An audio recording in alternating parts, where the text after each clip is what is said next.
కులమత ప్రాంతాలను జగన్ రెచ్చగొడుతున్నాడని ముఖ్యమంత్రి చంద్రబాబు మండిపడ్డారు. తిరుపతి గోశాల అంశం, పాస్టర్ ప్రవీణ్ మరణం, వక్ఫ్ బోర్డు బిల్లు అంశాలతో మూడు మతాలను రెచ్చగొడుతున్నాడని ఆగ్రహం వ్యక్తం చేశారు.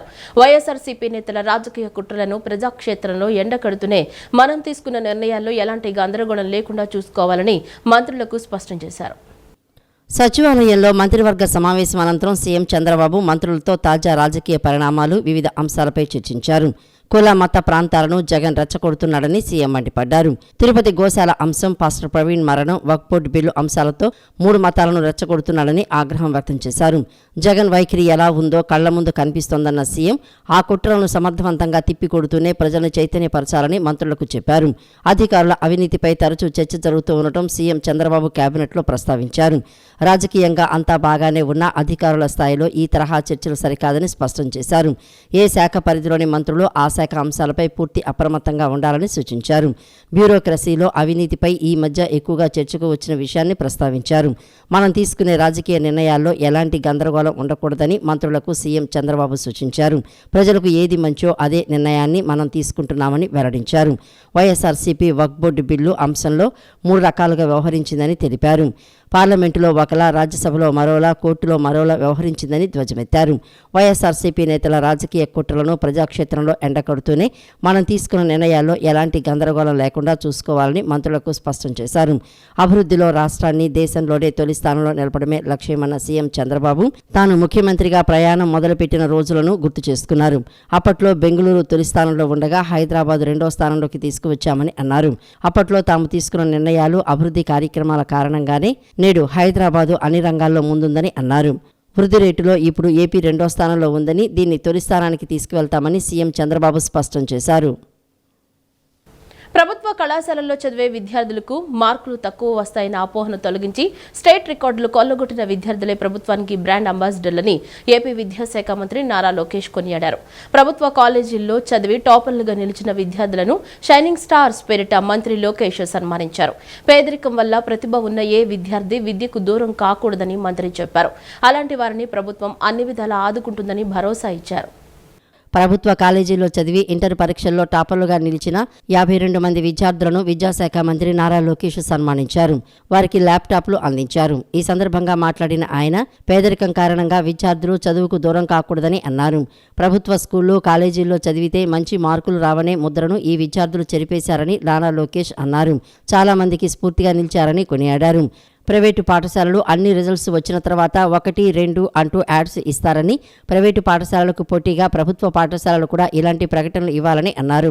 వచ్చే ఏడాది నుంచి ఇలాంటి ప్రకటనలు ఇవ్వాలని అధికారులను ఆదేశించారన్న లోకేష్, ప్రైవేటు పాఠశాలల విద్యార్థులతో ప్రభుత్వ పాఠశాలల విద్యార్థులు పోటీ పడాలనేదే తన ఆలోచనని అన్నారు. పేదరికం వల్ల ప్రతిభ ఉన్న ఏ విద్యార్థి విద్యకు దూరం కాకూడదని మంత్రి చెప్పారు. అలాంటి వారిని ప్రభుత్వం అన్ని విధాలా ఆదుకుంటుందని భరోసా ఇచ్చారు. నేను ఎప్పుడు నవ్వుతా అంట, ప్రైవేట్ పాఠశాలలు అందరూ రిజల్ట్స్ వచ్చిన తర్వాత యాడ్లు ఇస్తారు, 1, 2, 2, 3, 3 అని. ప్రభుత్వం కూడా మేము ఇవ్వాలి నెక్స్ట్ ఇయర్ నుంచి. అది నా డైరెక్షన్. పోటీ పడాలి, పోటీ ఉంటేనే పిల్లలు బాగుపడతారనేది నా ఆలోచన. వాస్తవంగా నేను కూడా 9th వరకు ఆడుతూ పాడుతూ చదివినండి. ఎక్కువ క్రికెట్ పిచ్చి ఉండేది. అప్పుడు ఇంట్లో తల్లికి అర్థమైంది, అమ్మకి అర్థమైంది వీడు దారి తప్పినట్టున్నాడని 10th లో రుద్దేశారు. అదైన తర్వాత బాబు గారికి అర్థమైంది వీడు 11th 12th సరిగ్గా చదవకపోతే ఇంకా ప్రమాదం అని. సో నేను కూడా రుద్దుడు బ్యాచ్ ప్రోడక్ట్ ని. కానీ నేను అందరికి చెప్తా, వాస్తవంగా చెప్పాలంటే అది నా జీవితం మార్చేశాను. దాని తర్వాత నేను కార్నింగ్ మెల్లన్కి వెళ్ళాను, అక్కడ నేను చదువుకున్నాను. దాని తర్వాత వరల్డ్ బ్యాంక్ లో 2 సంవత్సరాలు పనిచేశాను. మళ్ళీ స్టాన్ఫర్డ్కి వెళ్ళి MBA చేశాను. అంటే ఆ 3 సంవత్సరాలు చాలా కీలకమైన 3 సంవత్సరాలు మన జీవితాలు. మన సక్సెస్ అంటే పిల్లల సక్సెస్ వెనకాల ఉంది తల్లిదండ్రులు. వాళ్ళ అనేక త్యాగాలు చేస్తున్నారు మన కోసం. అది మనందరం గుర్తు పెట్టుకోవాల్సిన అవసరం ఉంది. తల్లిదండ్రులు కూడా కోరేది ఏంటంటే పిల్లల్ని బాగా చదివించాలి, చదువుకునే అవకాశాలు మీరు ఇవ్వండి. ప్రభుత్వం ఉంది, పిల్లల వెనకాల మేము నిలబడతాం. ఫీ రీంబర్స్మెంట్ ఉంది, PG ఫీ రీంబర్స్మెంట్ తీసుకొస్తున్నాం. విదేశీ విద్యకి ఆల్టర్నేటివ్ మంచి మెకానిజం మేము డిస్కస్ చేస్తున్నాం, అది తీసుకొస్తాం. అంటే ప్రభుత్వం ఆలోచన డబ్బుల వల్ల పిల్లలు ఇబ్బంది పడకూడదు, వెనకబడి ఉండకూడదు. నేను స్టాన్ఫర్డ్ లో చదివినప్పుడు అప్లై చేసినప్పుడు అప్లికేషన్ లో ఎక్కడ గానీ మీ దగ్గర ఎంత డబ్బులున్నాయి, మీ బ్యాంక్ అకౌంట్ స్టేట్మెంట్లు ఇవన్నీ ఎక్కడ అడగరు. అప్లై చేసిన తర్వాత అప్లై చేస్తాం, దాని మాకు ఇంటర్వ్యూస్ ఉంటాయి. ఇంటర్వ్యూ అయిన తర్వాత అడ్మిషన్ లెటర్ ఇస్తారు. అడ్మిషన్ లెటర్ వచ్చిన తర్వాత అడుగుతారు, ఓకే మీ ఫైనాన్షియల్ సిచ్యువేషన్ ఏంటి, స్కాలర్షిప్స్ ఇవ్వచ్చా, ఫైనాన్షియల్ ఎయిడ్ ఇవ్వచ్చా, లోన్లు అరేంజ్ చేయొచ్చా, అట్లా వాళ్ళు అడుగుతారు. ఏపీ షెడ్యూల్ కులాల ఆర్డినెన్స్ కు మంత్రివర్గం ఆమోదం తెలిపిందని మంత్రి నిమ్మల రామానాయుడు తెలిపారు. 5 ఏళ్లలో 20 లక్షల ఉద్యోగాల కల్పన అన్నది కూటమి ప్రభుత్వ లక్ష్యమని పేర్కొన్నారు. రాజధాని పరిధిలో రహదారుల నిర్మాణం, ఇతర భవనాల నిర్మాణం కోసం కేబినెట్ ఆమోదం తెలిపిందని, అలానే గుంటూరులో ఈఎస్ఐ ఆసుపత్రి నిర్మాణానికి స్థలం కేటాయింపు, విజయనగరం జిల్లా కొత్త వలస వద్ద గ్రే హౌండ్స్ ట్రైనింగ్ సెంటర్ కు భూ కేటాయింపునకు కేబినెట్ ఆమోదం తెలిపిందని చెప్పారు. ఏపీ షెడ్యూల్ కులాల ఆర్డినెన్స్కు మంత్రివర్గం ఆమోదం తెలిపిందని మంత్రి నిమ్మల రామానాయుడు తెలిపారు. జనాభా దామాషా ప్రాతిపదికన మొత్తం 15% రిజర్వేషన్ అమలు చేసేందుకు కేబినెట్ ఆమోదం తెలిపిందని, త్వరలోనే దీనికి సంబంధించి గెజిట్ నోటిఫికేషన్ జారీ అవుతుందని వెల్లడించారు. అలాగే డిఎస్సి నోటిఫికేషన్ కూడా వర్గీకరణ ప్రాతిపదికగానే జారీ అవుతుందని స్పష్టం చేశారు. వేట నిషేధ సమయంలో మత్స్యకారులకు ఇచ్చే ఆర్థిక సాయం ఏప్రిల్ 26వ తేదీన జమ చేసేందుకు కేబినెట్ ఆమోదం తెలిపిందన్నారు. విశాఖలో ఐటీ దిగ్గజం టీసీఎస్కు 21.66 ఎకరాల భూమి కేటాయింపుకు మంత్రివర్గం ఆమోదం తెలిపింది. మరికొన్ని ఐటీ సంస్థలకు కూడా భూ కేటాయింపులు చేస్తూ కేబినెట్ నిర్ణయం తీసుకుందని మంత్రి వెల్లడించారు. 5 ఏళ్లలో 20 లక్షల ఉద్యోగాల కల్పన అన్నది కూటమి ప్రభుత్వ లక్ష్యమని పేర్కొన్నారు. రాజధాని పరిధిలో రహదారుల నిర్మాణం, ఇతర భవనాల నిర్మాణం కోసం కేబినెట్ ఆమోదం తెలిపిందని, అలానే గుంటూరులో ఈఎస్ఐ ఆసుపత్రి నిర్మాణానికి స్థలం కేటాయింపు, విజయనగరం జిల్లా కొత్త వలస వద్ద గ్రే హ్యాండ్స్ ట్రైనింగ్ సెంటర్కు భూ కేటాయింపునకు కేబినెట్ ఆమోదం తెలిపిందని చెప్పారు. ఉద్యోగాల ఆధారంగా పరిశ్రమలకు భూ కేటాయింపులు చేసేలా కేబినెట్లో తీర్మానం చేశారని, ఇంకా గనుల తవ్వకాల వ్యవహారంలో నిబంధనల ప్రకారం వేలం వేసేలా కేబినెట్ నిర్ణయం తీసుకుందని మంత్రి వెల్లడించారు. మరి ఏదైతే ప్రత్యేకించి మరి యొక్క ఆంధ్రప్రదేశ్ రాష్ట్రంలో ఉన్నటువంటి యొక్క షెడ్యూల్ కులాల ఉప వర్గీకరణ ఏదైతే ఉందో దాని ఆర్డినెన్స్కి సంబంధించి ఈరోజు కేబినెట్ ఆమోదించడం జరిగిందని చెప్పి మీ ద్వారా ముందుగా తెలియజేసుకుంటూ ఉన్నా. ఏదైతే మరి గతంలో కమిటీ ఇచ్చినటువంటి రిపోర్ట్స్ ఏదైతే ఉన్నాయో మరి దాని ప్రకారమే 7.5, 6.5, 1 అంటే ఈ రకంగా 15% రిజర్వేషన్ ఏదైతే ఉందో మరి ఆ రిజర్వేషన్ కూడా ఏదైతే జనాభా ప్రాతిపదికన అంటే రేపు భవిష్యత్తులో ఏదైతే జిల్లాల వారీగా జనాభా దామాషా ఏదైతే ఉందో దాని ప్రకారం కూడా భవిష్యత్తులో ఆ యొక్క జనాభా దామాషా వచ్చిన తర్వాత అమలు చేసుకునేటువంటి విధంగా మరి ఈరోజు కేబినెట్లో కూడా డిస్కషన్ కూడా జరిగిందని చెప్పి తెలియజేసుకుంటూ మరి ఈరోజు ఆర్డినెన్స్కి కేబినెట్ ఆమోదం చెప్పడం జరిగింది. మరి 2-3 రోజుల్లోనే ఆర్డినెన్స్ రావడం, ఆర్డినెన్స్ వచ్చిన వెంటనే మళ్ళీ డిఎస్సి కూడా నోటిఫికేషన్ కూడా ఇచ్చి 45 రోజుల సమయం ఇచ్చి సాధ్యమైనంత వరకు రేపు విద్యా సంవత్సరానికి ముందే ఆ డిఎస్సి ద్వారా కూడా ఈ వర్గీకరణ ఫలాలు అందించాలనేటువంటి ఆలోచనతో కూడా ఈ ప్రభుత్వం ఉందనే విషయాన్ని కూడా ఈ సందర్భంగా తెలియజేసుకుంటూ ఉన్నాం. రాష్ట్రంలో మత కలహాలు తేవాలని కొందరు కుట్రలు చేస్తున్నారని హోంమంత్రి వంగలపూడి అనిత మండిపడ్డారు. టీటీడీ చైర్మన్ గా పనిచేసిన వ్యక్తి చాలా జాగ్రత్తగా మాట్లాడాలన్న మంత్రి ఆనాడు పింక్ డైమండ్ పై దుష్ప్రచారం చేసిన విషయాన్ని గుర్తు చేశారు. టీటీడీపై అసత్య ఆరోపణలు చేస్తున్నారని ఈవో స్పష్టం చేసినా ఇష్టానుసారంగా మాట్లాడడం సరికాదన్నారు. సిట్ విచారణ పూర్తి చేస్తామని, నివేదిక వచ్చాక బాధ్యులపై చర్యలు తప్పవని వెల్లడించారు. రాజకీయాల్లో క్రిమినల్స్ ఉంటే ఇలాంటివే జరుగుతాయని హోంమంత్రి వంగలపూడి అనిత అన్నారు. టీటీడీ గోశాల వక్ఫ్ చట్టం పాస్టర్ ప్రవీణ్ మూర్తిపై జరిగిన దుష్ప్రచారంపై ఆమె మండిపడ్డారు. పాస్టర్ ప్రవీణ్ మూర్తిపై కొందరు కుట్రలు పన్ని ఆరోపణలు చేశారని ఆగ్రహం వ్యక్తం చేశారు. రాష్ట్రంలో మత కలహాలు తేవాలని కుట్రలు చేస్తున్నారని ధ్వజమెత్తారు. శాంతి భద్రతలకు భంగం కలిగించేందుకు చాలా కుయుక్తులు పన్నుతున్నారని చెప్పారు. సిట్ విచారణ పూర్తి చేసి బాధ్యులపై చర్యలు తీసుకుంటామని హెచ్చరించారు. తప్పు చేసిన వాళ్లు తప్పించుకోలేరని అన్నారు. కొందరు క్రిమినల్స్ చేసిన తప్పుడు ప్రచారాన్ని సమర్థవంతంగా తిప్పికొడతామని చెప్పారు. మత ఘర్షణలకు వైసీపీ కుట్ర చేస్తోందని అన్నారు. పింక్ డైమండ్ అంటూ గతంలో దుష్ప్రచారం చేశారని గుర్తు చేశారు. టీటీడీ చైర్మన్ గా పనిచేసిన వ్యక్తి జాగ్రత్తగా మాట్లాడాలని పేర్కొన్నారు. టీటీడీపై బురద జల్లి కూటమి ప్రభుత్వానికి చెడ్డ పేరు తేవాలని ప్రయత్నం చేశారని హోంమంత్రి అనిత వ్యాఖ్యానించారు. మత ఘర్షణలు తీసుకురావాలని ఏకైక లక్ష్యం. దానికి ఏం చేశారంటే పాపం పాస్టర్ ప్రవీణ్ పగడాల గారిని ఏదో రకంగా ఓన్ చేసుకుందామని చెప్పి ప్రయత్నం చేసి వాళ్ళ తాలూకా కొంతమంది మనుషుల్ని పాస్టర్గా క్రియేట్ చేసుకొని రకరకాలుగా వాళ్ళ మీద ఎంత అంటే ఒక పాస్టర్ నోట్ నుంచి కొన్ని పదాలు మనం వినం ఎట్టి పరిస్థితుల్లోని కూడా. అటువంటిది మేము పాస్టర్ ముసుగులో కొంతమంది బయటకు వచ్చి నోటికి వచ్చినట్టు మాట్లాడారు. అయినా కూడా గవర్నమెంట్ చాలా నెమ్మదిగా ఉండి ఇట్టు పరిస్థితుల్లోని సమయం కోల్పోకుండా పోలీస్ డిపార్ట్మెంట్ వాళ్ళు కానీ మేము కానీ చాలా బ్యాలెన్స్డ్కి వెళ్ళాం. ఈ మధ్యకాలంలో జరిగిన సంఘటనలు మీకు తెలిసే ఉంటుంది. నరసన్నపేటలోని ఒక టెంపుల్ మీద వెళ్ళి జీసస్ వర్డ్స్ రాయించారు. ఒక చర్చ్ దగ్గరికి వెళ్ళి జై శ్రీరామ్ అని రాయించారు. అంటే ఇలాంటి సంఘటనలు చూస్తుండేటప్పుడు ఏదో విధంగా మత కల్లోహాలు తీసుకురావాలి, ఇక్కడ లా అండ్ ఆర్డర్ ఇష్యూస్ని క్రియేట్ చేయాలి అన్న ఒక దృక్పథం అన్నది చాలా క్లియర్గా కనిపిస్తుంది. ఇది నేను చాలా సందర్భాల్లో చెప్తానండి. ఒక క్రిమినల్ పాలిటిక్స్లో ఉంటే ఎటువంటి సంఘటనలు జరుగుతాయో అవే సంఘటనలు ఇప్పుడు వాళ్ళు చేయడానికి రెడీ అవుతున్నారు. బట్ మేమందరం చాలా ఫర్మ్గా ఉన్నామండి. ఎట్టి పరిస్థితుల్లోనే అటువంటి వాళ్ళు ఊహించుకొని ఏదో చేద్దాం అనుకున్నా కూడా చేసే పరిస్థితి అయితే ఉండదు. మేమందరం కూడా చాలా అలర్ట్గా ఉన్నాం. ఏపీలో కొత్త ఎయిర్పోర్ట్ల నిర్మాణానికి వేగంగా అడుగులు పడుతున్నాయి. వీటితో పాటుగా ఇప్పటికే మొదలైన భోగాపురం అంతర్జాతీయ విమానాశ్రయం పనులు కూడా జోరందుకున్నాయి. ఈ క్రమంలోనే భోగాపురం విమానాశ్రయం కోసం అదనంగా 500 ఎకరాలు కేటాయించాలనే దానిపై మంత్రుల కమిటీ మంగళవారం సమావేశమైంది. ఆర్థిక మంత్రి పయ్యావుల కేశవ్ అధ్యక్షతన సచివాలయంలో మంత్రుల కమిటీ సమావేశమై అదనపు భూ కేటాయింపులపై చర్చించింది. భోగాపురం ఎయిర్పోర్టు కోసం అదనంగా 500 ఎకరాల భూమిని కేటాయించాలని జీఎంఆర్ సంస్థ ఏపీ ప్రభుత్వాన్ని కోరింది. ఈ నేపథ్యంలో ఈ ప్రతిపాదనను పరిశీలించేందుకు ఏపీ ప్రభుత్వం మంత్రులతో కమిటీని ఏర్పాటు చేసింది. ఆర్థిక మంత్రి పయ్యావుల కేశవ్ అధ్యక్షతన మంత్రుల కమిటీని నియమించింది. మంగళవారం మంత్రుల కమిటీ సమావేశమై భోగాపురం విమానాశ్రయానికి 500 ఎకరాల భూ కేటాయింపులపై చర్చించింది. సచివాలయంలోని ఆర్థిక శాఖ మంత్రి కార్యాలయంలో పయ్యావుల కేశవ్ ఆధ్వర్యంలో మంత్రుల కమిటీ సమావేశం జరిగింది. ఈ సమావేశంలో భోగాపురం అంతర్జాతీయ విమానాశ్రయానికి 500 ఎకరాల అదనపు భూముల కేటాయింపు సంబంధిత అంశాలపై చర్చించారు. ఉత్తరాంధ్ర ఆర్థిక, సామాజిక, ఉపాధి రంగాల్లో మరింత పురోగమించడానికి భోగాపురం అంతర్జాతీయ విమానాశ్రయం కేంద్ర బిందువు కానుందని మంత్రులు అభిప్రాయపడ్డారు. ఈ నేపథ్యంలో భోగాపురం ఎయిర్పోర్టు పనులు శరవేగంగా జరిగేందుకు సంబంధిత శాఖలు సమన్వయంతో పనిచేయాలని ఆర్థిక మంత్రి పయ్యావుల కేశవ్ సూచించారు. సమావేశంలో పరిశ్రమల శాఖ మంత్రి టీజీ భరత్, రోడ్లు, భవనాలు, పెట్టుబడులు, మౌలిక సదుపాయాల శాఖ మంత్రి బీసీ జనార్దన్ రెడ్డి తదితరులు పాల్గొన్నారు. కుటుంబ సభ్యులతో కలిసి ముఖ్యమంత్రి చంద్రబాబు విదేశీ పర్యటనకు వెళ్లనున్నట్లు తెలుస్తోంది. సీఎం చంద్రబాబు బుధవారం రాత్రి చంద్రబాబు కుటుంబం విజయవాడ నుంచి ఢిల్లీ వెళ్లనుంది. గురువారం తెల్లవారుజామున సీఎం ఫ్యామిలీ విదేశీ పర్యటనకు వెళ్లనున్నట్లు తెలుస్తోంది. ముఖ్యమంత్రి చంద్రబాబు కుటుంబ సభ్యులతో కలిసి కొద్ది రోజులు విదేశీ పర్యటనకు వెళ్లనున్నట్లు సమాచారం. బుధవారం రాత్రి చంద్రబాబు కుటుంబం విజయవాడ నుంచి ఢిల్లీ వెళ్లనుంది. గురువారం సాయంత్రం ఢిల్లీ నుంచి విదేశీ పర్యటనకు వెళ్లనున్నట్లు తెలుస్తోంది. ఈ నెల 20న ముఖ్యమంత్రి చంద్రబాబు జన్మదినం కావడంతో కుటుంబ సభ్యులతో కలిసి విదేశాలకు వెళ్తున్నట్లు సమాచారం. ఇది సీఎం చంద్రబాబు వ్యక్తిగత పర్యటన కావడంతో వివరాలను గోప్యంగా ఉంచారు. షెడ్యూల్డ్ కులాల ఉపవర్గీకరణకు కేబినెట్ ఆమోదం తెలిపిందని సాంఘిక సంక్షేమ శాఖ మంత్రి డోల బాల వీరాంజనేయ స్వామి వెల్లడించారు. 200 పాయింట్ల రోస్టర్ అమలుకు నిర్ణయం తీసుకుందన్నారు. విద్యా, ఉద్యోగాల్లో ఉపవర్గాలకు రిజర్వేషన్ల ఫలాలు సమానంగా అందేలా త్వరలోనే గెజెట్ విడుదల చేస్తామని అన్నారు. 26 జిల్లాల్లో ఈ ఆర్డినెన్స్ అమల్లోకి వస్తుందని మంత్రి స్పష్టం ఇచ్చారు.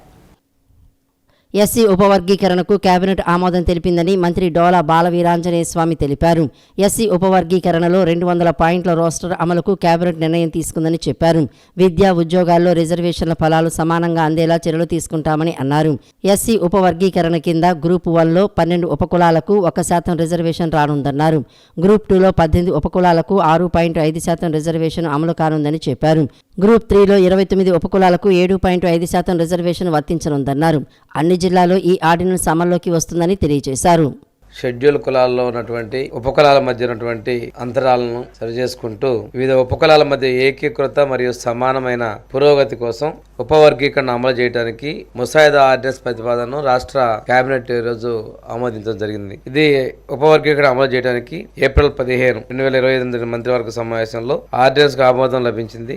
అన్ని ఉపకులాల వర్గాల ఏకీకృత మరియు సమాన ప్రగతిని నిర్ధారించడమే ఈ ఆర్డినెన్స్ యొక్క ముఖ్య ఉద్దేశం. 59 షెడ్యూల్ ఉపకులాలను వెనుకబాటుతనం మరియు సామాజిక సమైక్యతల ఆధారంగా 3 సముదాయాలుగా విభజించడం జరిగింది. ఈ 3 సముదాయాల రిజర్వేషన్లను మొదటి గ్రూప్ లో 12 ఉపకులాలకు 1% రిజర్వేషన్, రెండవ గ్రూప్ లో 18 ఉపకులాలకు 6.5% రిజర్వేషన్, మూడవ గ్రూప్ లో 29 ఉపకులాలకు 7.5% రిజర్వేషన్ ని కేటాయిస్తూ ఉమెన్ కమిషన్ యొక్క రిపోర్ట్ ఆధారంగా సుప్రీంకోర్టు జడ్జిమెంట్ ఆధారంగా ప్రభుత్వం ఈ చర్యలు తీసుకుంది. రాష్ట్ర కేబినెట్ ఆమోదం చేసిందండి. ఉపవర్గీకరణ కోసం 200 పాయింట్ల రోస్టర్ వ్యవస్థను కూడా అనుసరించడం జరుగుతుంది. ఇది 1 నుంచి 100 వరకు ఒక సైకిల్, 101 నుంచి 200 వరకు రెండవ సైకిల్లో ఈ 200 పాయింట్ కూడా రోస్టర్ అమలు జరుగుతుంది. అన్ని షెడ్యూల్ కులాల వర్గాలకు విద్య మరియు ఉద్యోగ అవకాశాల్లో సమాన మరియు న్యాయమైన ప్రవేశం లభిస్తుందని, దీని ద్వారా రాజ్యాంగ లక్ష్యాలను సాధించి సామూహిక అభివృద్ధి నిర్ధారించగలని ప్రభుత్వం భావిస్తుంది. ఈ ఆర్డినెన్స్ రాష్ట్రంలోని 28 జిల్లాల్లో అమలు పరచడం జరుగుతుంది. మాదక ద్రవ్యరహిత జిల్లా లక్ష్య సాధనకు సమిష్టి భాగస్వామ్యం అవసరమని కలెక్టర్ లక్ష్మీ షా పేర్కొన్నారు. అన్ని విద్యాసంస్థల్లో ఈగల్ క్లబ్స్ ఉండాలని, క్యాంపస్ అంబాసిడర్లకు శిక్షణ ఇవ్వాలని సూచించారు. పెద్ద ఎత్తున అవగాహన కార్యక్రమాలు నిర్వహించాలని కలెక్టర్ అధికారులకు మార్గదర్శనం చేశారు. మాదక ద్రవ్య రహిత ఎన్టీఆర్ జిల్లా సాకారానికి సమన్వయ శాఖలు, స్వచ్ఛంద సంస్థల సమిష్టి కృషి అవసరమని, మాదక ద్రవ్యాల దుష్పరిణామాలపై అవగాహన కల్పించేందుకు, మత్తు పదార్థాలు వినియోగిస్తున్న వారిని గుర్తించి సక్రమ మార్గంలో నడిపించేందుకు అన్ని విద్యాసంస్థల్లో ఈగల్ ఏర్పాటయ్యేలా చూడాలని కలెక్టర్ డాక్టర్ జి. లక్ష్మీశా ఆదేశించారు. నషా ముక్త్ భారత్ అభియాన్ కార్యక్రమంలో భాగంగా మాదక ద్రవ్యాల నియంత్రణ, దుష్ప్రభావాలు, అవగాహన కార్యక్రమాల నిర్వహణ, కౌన్సిలింగ్ సేవలు తదితరాలపై మంగళవారం కలెక్టరేట్ శ్రీ పింగళి వెంకయ్య సమావేశ మందిరంలో కలెక్టర్ లక్ష్మీశా అధ్యక్షతన ప్రత్యేక సమన్వయ సమావేశం జరిగింది. ఈ సందర్భంగా కలెక్టర్ మాట్లాడుతూ మత్తు పదార్థాల వినియోగం వల్ల కలిగే దుష్పరిణామాలపై పాఠశాలలు, కళాశాలలో విస్తృత అవగాహన కార్యక్రమాలు నిర్వహించాలని, ఇందుకు విద్యా సంస్థల్లో క్యాంపస్ అంబాసిడర్లను గుర్తించి వారికి అవసరమైన శిక్షణ ఇవ్వాలని పేర్కొన్నారు. స్వచ్ఛంద సంస్థల సహకారంతో ర్యాలీలు, సమావేశాలు, వాగ్దాన్ తదితరాలతో పాటు విద్యార్థులకు వ్యాసరచన, వక్తృత్వం, క్విజ్ తదితర పోటీలు నిర్వహించారన్నారు. గంజాయి, ఇతర మత్తు పదార్థాలు జీవితాన్ని ఎలా నాశనం చేస్తాయనే విషయాలను క్షుణ్ణంగా వివరించారన్నారు. జిల్లాలో 10 ఈగల్ వాహనాలు ఉన్నందున ఈ బృందాల ప్రణాళికాయుత చర్యల ద్వారా మంచి ఫలితాలు వచ్చేలా చూడాలని, హాట్స్పాట్లపై ప్రత్యేక దృష్టి సారించాలని అన్నారు. జిల్లాలో మాదక ద్రవ్యాలకు అడ్డుకట్ట వేసేందుకు పోలీసు, ఈగల్ బృందాలు తీసుకుంటున్న చర్యలను పోలీసు అధికారులు వివరించారు. యాంటీ నార్కోటిక్స్ స్క్వాడ్, డివిజన్ స్థాయిలో సురక్షా కమిటీల పనితీరు, 1972 టోల్ ఫ్రీ నెంబర్ సేవలు తదితరాలతో పాటు నియంత్రణ చర్యల్లో డ్రోన్ టెక్నాలజీ వినియోగం, narcotic drugs and psychotropic substances చట్టం ప్రకారం తీసుకుంటున్న చర్యలను ప్రస్తావించారు. జిల్లాలో ఈ ఏడాది జనవరిలో 23 ఎన్డీపీఎస్ కేసులు నమోదు కాగా, ఫిబ్రవరిలో 9, మార్చిలో 4, ఏప్రిల్లో ఇప్పటి వరకు 1 కేసు నమోదైనట్లు వివరించారు. జనవరిలో 587.97 కిలోల గంజాయిని, ఫిబ్రవరిలో 205.715 కిలోలు, మార్చిలో 27.7 కిలోలు, ఏప్రిల్లో ఇప్పటి వరకు 80 కిలోల గంజాయిని సీజ్ చేసినట్లు వివరించారు. జిల్లాలో పోలీసు ఈగల్ బృందాలు మరింత కృషి చేసి జిల్లాను మాదక ద్రవ్య రహితంగా మార్చడంలో కీలక పాత్ర పోషించాలని కలెక్టర్ లక్ష్మీశా సూచించారు. వైసీపీ అధినేత జగన్ మైనార్టీలను మభ్యపెట్టి మోసం చేయాలని చూస్తున్నారని minority finance corporation chairman Maulana Mushtaq Ahmed అన్నారు. వక్ఫ్ సవరణ చట్టంపై వైసీపీ ఎంపీలు లోక్సభలో వ్యతిరేకించి రాజ్యసభలో మద్దతుగా ఓటు వేశారని ఆరోపించారు. ఇప్పుడు సిగ్గు లేకుండా వక్ఫ్ బిల్లుపై వైసీపీ సుప్రీంకోర్టుకు వెళ్లి ముస్లింలను మోసం చేస్తున్నారని విమర్శించారు. రాష్ట్రంలో జగన్మోహన్ రెడ్డి చేస్తున్న డ్రామాలు, నాటకాలు రాష్ట్ర ప్రజలకు బాగా తెలుసని, ఏదో మభ్యపెట్టి మోసం చేయాలంటే రాష్ట్ర ప్రజలు సహించరని minority finance corporation chairman Maulana Mushtaq Ahmed విమర్శలు చేశారు. టీడీపీ కేంద్ర కార్యాలయంలో విలేకరులతో మాట్లాడారు. వక్ఫ్ సవరణ చట్టంపై జగన్మోహన్ రెడ్డి వాళ్ళ ఎంపీలు లోక్సభలో వ్యతిరేకించి రాజ్యసభలో బిల్లుకు అనుకూలంగా ఓటు వేశారని, అనంతరం జగన్ రెడ్డి పార్టీ ఎంపీలకు విప్ జారీ చేసిందని ఆరోపించారు. రాజ్యసభలో వక్ఫ్ బిల్లుకు మద్దతు ఇవ్వకముందే విప్ జారీ చేస్తారని, కానీ ఎంపీలు ఓటు వేసిన తర్వాత విప్ జారీ చేసి మైనార్టీలను మోసం చేశారని అన్నారు. గతంలో ఎన్డీఏ ప్రభుత్వానికి మద్దతు అవసరం లేకున్నా సిఏఈ, ట్రిపుల్ తలాక్, ఆర్టికల్ 370 వంటి మైనార్టీ వ్యతిరేక బిల్లులకు వైసీపీ సంపూర్ణ మద్దతు ఇచ్చిందని గుర్తు చేశారు. లోక్సభలో ఒక డ్రామా, రాజ్యసభలో మరో డ్రామా ఆడారని అన్నారు. ఈరోజు సిగ్గు లేకుండా మళ్లీ సుప్రీంకోర్టుకు వెళ్లి పిటిషన్ వేశారని వ్యాఖ్యానించారు. ముస్లిం సమాజంపై జగన్ రెడ్డికి చిత్తశుద్ధి లేదని, గత వైసీపీ 5 ఏళ్ల పాలనా కాలంలో మైనార్టీలను అనేక మందిని హత్య చేశారని, వారిపై దాడులకు తెగబడ్డారని చెప్పుకొచ్చారు. ముస్లింలు జగన్ రెడ్డిని నమ్మే పరిస్థితిలో లేరని, సీఎం చంద్రబాబు ముస్లింలకు అండగా ఉన్నారని అన్నారు. మైనారిటీల కోసం నిలబడి వారి అభివృద్ధి, సంక్షేమం కోసం చంద్రబాబు కృషి చేస్తున్నారని పేర్కొన్నారు. రాష్ట్రంలో వక్ఫ్ భూములను కాపాడే బాధ్యత చంద్రబాబు తీసుకున్నారని వివరించారు. గతంలో చూసుకుంటే జగన్మోహన్ రెడ్డి గారు అలయన్స్ లో కూడా లేడు.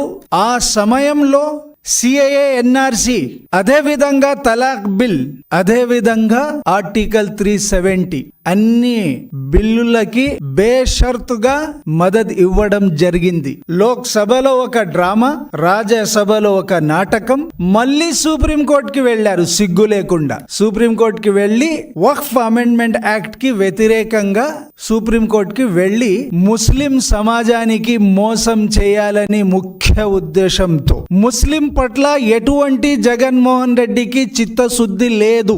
గతంలో దాడులు జరిగినాయి, హత్యలు, ఆత్మహత్యలు జరిగినాయి. ఏ రోజన్నా జగన్మోహన్ రెడ్డి అనుకో మనం దాడులు జరిగితే అండగా నిలబడినాం, సపోర్ట్ చేస్తున్నాం, ఎవరైతే హత్యకు పాల్పడినారో వాళ్ళకి శిక్షిస్తున్నామని ఏ రోజు కూడా జగన్మోహన్ రెడ్డి నోరు మెదిపి మాట్లాడిన దాఖలా లేదు. కార్పొరేటర్గా, డిప్యూటీ మేయర్గా, ఫ్లో లీడర్గా, పశ్చిమ నియోజకవర్గ ఎమ్మెల్యేగా, సిపిఐ నగర కార్యదర్శిగా కాకర్లపూడి సుబ్బరాజు విజయవాడ నగర అభివృద్ధికి చేసిన కృషి శ్లాఘనీయమని సిపిఐ నగర కార్యదర్శి జి కోటేశ్వరరావు కొనియాడారు. నగరాభివృద్ధికి కమ్యూనిస్టు పార్టీకి సుబ్బరాజు లేని లోటు తీరనిదని అన్నారు. సుబ్బరాజు సేవలను స్ఫూర్తిగా తీసుకుని పేదల సమస్యల పరిష్కారం కోసం విజయవాడ నగర సమగ్రాభివృద్ధి కోసం పనిచేస్తామని జి కోటేశ్వరరావు చెప్పారు. సిపిఐ నగర మాజీ కార్యదర్శి, మాజీ ఎమ్మెల్యే కె సుబ్బరాజు 4వ వర్ధంతి కార్యక్రమాన్ని 1 టౌన్ లెనిన్ భవన్లో నిర్వహించారు. సుబ్బరాజు చిత్రపటానికి జి కోటేశ్వరరావు పూలమాల వేసి నివాళులర్పించారు. ఈ సందర్భంగా ఆయన మాట్లాడుతూ నగరంలోని కొండ ప్రాంతాల్లో మౌలిక సదుపాయాల కల్పనకు ఇళ్ల పట్టాలు ఇప్పించడంలో సుబ్బరాజు చేసిన సేవలు ఎప్పటికీ మరువలేమని అన్నారు. ముఖ్యంగా సింగ్ నగర్, పాయకాపురం, నోజువేడు రహదారి ప్రాంతాల అభివృద్ధిలో కీలకమైన సింగ్ నగర్ ఫ్లైఓవర్ నిర్మాణం ఎమ్మెల్యేగా సుబ్బరాజు, నాటి మేయర్ టి వెంకటేశ్వరరావు కృషి వల్లే సాధ్యమైందని చెప్పారు. నాడు రాష్ట్ర ప్రభుత్వం ఆస్తి పన్ను పెంచినా నగర ప్రజలపై భారం పడుతుందని, ప్రభుత్వ నిర్ణయాన్ని అమలు చేయబోమని కార్పొరేషన్కు తిప్పి పంపడంలోనూ సుబ్బరాజు కీలక భూమి పోషించారని తెలిపారు. విద్యార్థి ఉద్యమ నాయకుడిగా, కమ్యూనిస్టు పార్టీ నగర కార్యదర్శిగా నగరంలో పార్టీ బలోపేతానికి ఆయన ఎనలేని సేవలు అందించారని గుర్తు చేశారు. ప్రధానంగా విజయవాడ నగరంలో కార్పొరేటర్ గా సుదీర్ఘ కాలం పనిచేసేటటువంటి క్రమంలో అటు ఇంటి పన్నులు పెంచేటటువంటి దానికి రాష్ట్ర ప్రభుత్వం పిలుపునిచ్చిన దాన్ని నిరాకరించటం, అలాగే అనేక మౌలిక సదుపాయాలు కొండ ప్రాంతాల్లో మౌలిక సదుపాయాల కల్పనలో కానివ్వండి, పట్టాలు ఇప్పించడంలో కానివ్వండి, కొండ ప్రాంతాల్లో ఉన్నటువంటి ప్రజలకు పట్టాలు ఇప్పించేటటువంటి దాంట్లో ప్రధానమైనటువంటి ప్రజాప్రతినిధిగా భూమిక పోషించాడు కామ్రేడ్ సుబ్బరాజు. కామ్రేడ్ సుబ్బరాజు గారు విద్యార్థి దశ నుంచి కూడా ఏఐఎస్ఎఫ్ నాయకుడిగా, అలాగే అనేక అనంతరం పార్టీ నాయకుడిగా విజయవాడ నగరంలో కమ్యూనిస్టు ఉద్యమానికి తన వంతు పాత్ర వహించినటువంటి సుబ్బరాజు లేనటువంటి లోటు అభివృద్ధి కాముకులకి, నగర అభివృద్ధికి తీరని లోటు అని చెప్పి ఈ సందర్భంగా సుబ్బరాజు గారికి జ్ఞాపిక చేసుకుంటూ వారికి శ్రద్ధాంజలి ఘటిస్తూ విజయవాడ నగర కమ్యూనిస్ట్ పార్టీ తరఫున కామ్రేడ్ సుబ్బరాజు గారికి నివాళులర్పిస్తూ జోహార్ కామ్రేడ్ సుబ్బరాజు గారు. కృష్ణా జిల్లా బాపులపాడు మండలం Veeravalli Krishna milk union project నందు నూతనంగా నిర్మించిన దాసాంజనేయ స్వామి విగ్రహ ప్రతిష్టా మహోత్సవాలు ఘనంగా నిర్వహిస్తున్నారు. ఈ నెల 13 నుంచి 16వ తేదీ వరకు వివిధ రకాల పూజలు, హోమాలు శాస్త్రోక్తంగా నిర్వహిస్తున్నారు. Krishna milk union chairman Chalasani Anjaneyulu దంపతులు కలిసి పూజా కార్యక్రమంలో పాల్గొన్నారు. ఉదయం పంచామృత స్నపనం, మన్యు సూక్త హోమం, సయ్యాదివాసం, నైనోన్నిమీలనం, యంత్రస్థాపన, పూర్ణాహుతి నిర్వహించారు. నేడు మహాపూర్ణాహుతి అనంతరం ఉదయం 11:08 శ్రీ శ్రీ శ్రీ త్రిదండి శ్రీమన్నారాయణ రామానుజ చిన్నజయ స్వామి హస్తాల మీదుగా దాసాంజనేయ స్వామి విగ్రహ ప్రతిష్టా మహోత్సవం వైభవంగా జరుగుతోంది. అనంతరం పుణ్యాహవచనం, కుంభ ప్రోక్షణ, ప్రథమారాధన, మంగళాశాసనం, తీర్థ ప్రసాద గోష్ఠి, వేద ఆశీర్వచనం తదియారాధనంతో విగ్రహ ప్రతిష్టా మహోత్సవాలు పరిసమాప్తమవుతాయి.